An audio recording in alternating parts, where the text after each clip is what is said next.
Bonjour à tous amis dégustateurs et donc bienvenue pour les vins. Alors du week-end, petit week-end et d'ailleurs probablement dernière vidéo avant la pause estivale parce qu'après ça, on va pas mal bouger etc. Ça va pas toujours être pratique.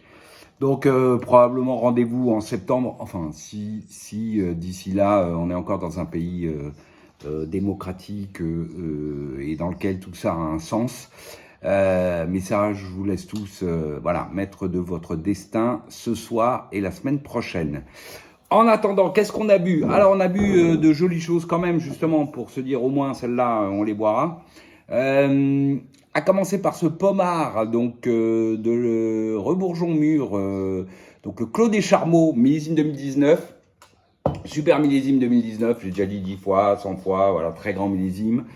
Alors, évidemment, le vin est très bon. Il y a aucun, voilà, il est très bon, avec un joli nez, framboise, groseille, des notes épices réglisse, une petite pointe de pivoine d'ailleurs presque par moment, qui apporte un peu de fraîcheur, un fond plutôt amande, jolie bouche, charpenté, tanin bien présent, soyeux, de jolie densité, tout ça avec de la fraîcheur aussi.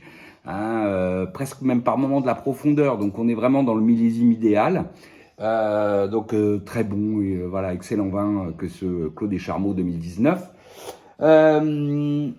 Allez, enfin surtout très bon. Il faut savoir que c'est un terroir très chaud, plein sud. Donc on garde de la fraîcheur sur ce 2019 sur le Clos des Charmeaux. C'est déjà c'est super, c'est attendu. Par contre, je pense que attendez-le, voilà, il n'a pas encore totalement délivré. Je pense ce qu'il est capable de délivrer. Donc plutôt, je dirais, à attendre sereinement, tranquillement, parce que c'est un très joli vin. Ensuite, on a bu ça, un Morgon Corcelette, donc à nouveau 2019, de Daniel Boulan. À nouveau, moi j'aime beaucoup ce cru, et sur 2019, c'est super aussi. Très beau nez, cassis avec les fameuses notes du gamay, feuilles de cassis, graines de cassis, un côté un peu végétal, voilà, qui apporte de la fraîcheur. Une pointe épice et florale, voilà, presque avec un côté un peu patchouli par moment. Et un fond toujours pareil, léger amande, allez, très léger mocha si on veut, mais vraiment bon. Voilà, belle bouche ensuite, charpentée, droite, de la fraîcheur, un petit côté acidulé sur le cassis, la léger acidulé, les feuilles de cassis avec ce côté un peu végétal, mais noble, qui apporte de la fraîcheur.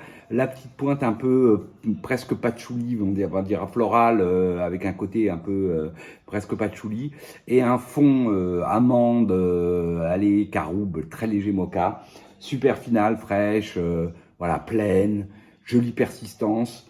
C'est très bon, quoi. Voilà, il n'y a pas à dire. Ensuite, on a bu ça. Un Volnay premier cru, donc les champans de l'ami Jean-Pierre du domaine Boyau. Alors, et c'est 2016. Bon, là, c'est clair, c'est 2016. Donc un nez un peu marqué de côté ronce, rafle, voilà, un peu marqué végétal sur la framboise, la cerise. Des notes épices plutôt réglissées, une pointe un peu, allez, florale, on dira. Sur un fond à nouveau amande et puis très léger mocha, voire un peu fumé même, plus d'ailleurs un peu plus fumé.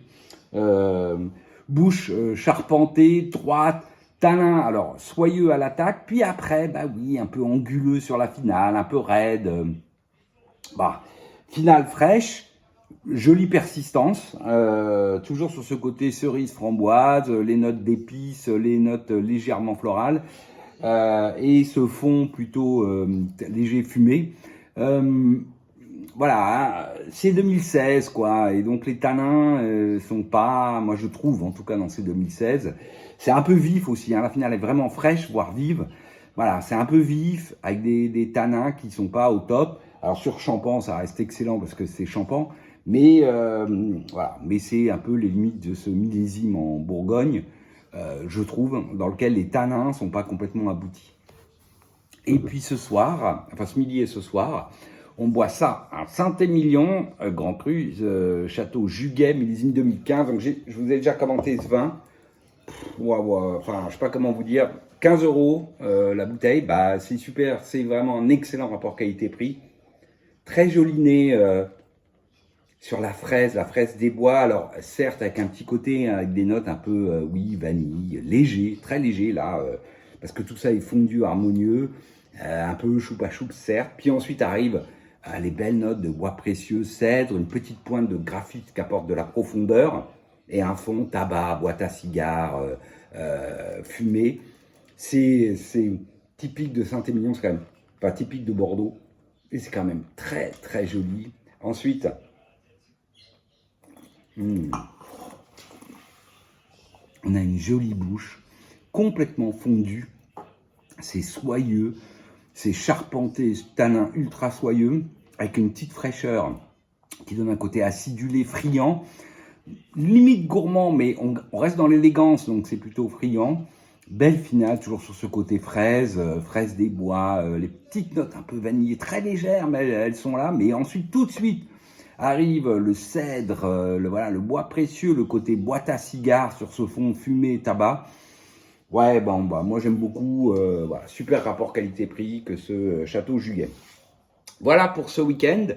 Ce soir, on va aller, alors comment dire, fêter, non, c'est pas le mot, parce que je crains que malheureusement il n'y ait rien à fêter. On va aller observer les résultats qui me dépriment d'avance. Donc moi je suis content, j'ai bu quelques jolies bouteilles ce week-end. J'aurais pas complètement perdu mon week-end. Je vous souhaite à tous, comment dire, je sais même pas quoi souhaiter en fait.